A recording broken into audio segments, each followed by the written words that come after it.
The glow of my phone cast long shadows across our bedroom. The only light in the dead of a Chicago night was to that hour, when silence screams the loudest.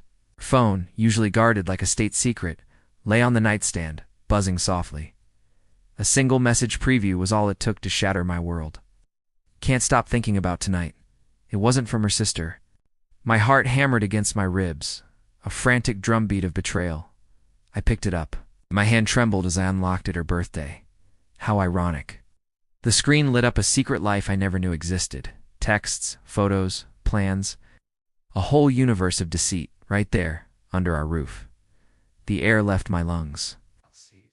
I sank to the floor. The cold was a stark contrast to the fire raging in my chest. The man I was at 2 a.m. died that night. By sunrise, a different man had taken his place. First few days were a blur of forced smiles and hollow conversations. I was an actor playing the part of a loving husband, while inside, a cold, meticulous strategist was taking notes. My grief hardened into a quiet, chilling resolve. Revenge wasn't just a desire. It became a project. I started my evidence collection with the precision of a forensic investigator. I installed keylogging software on her laptop, capturing every password, every secret email. I placed a small GPS tracker in her car, watching her movements on a digital map. God of my own making, tracing her path from our home to his. The most damning evidence came from a discreet audio recorder I slipped into her purse. Listening to their conversations, their laughter, their plans, it was like swallowing glass, but I did it. Each recording was a nail in the coffin I was building for her. The plan was a house of cards, each piece carefully placed. I knew her patterns, her weaknesses. Her biggest weakness was her vanity, her desperate need for social validation. Her annual charity gala, the pinnacle of her social calendar, was less than a month away. It was perfect. I started by anonymously leaking details of their affair to a local gossip blog, just enough to start a whisper campaign. Then, I used my access to her accounts to create a financial paper trail. Small, untraceable transfers from our joint account to a new one I'd set up, making it look like she was siphoning money.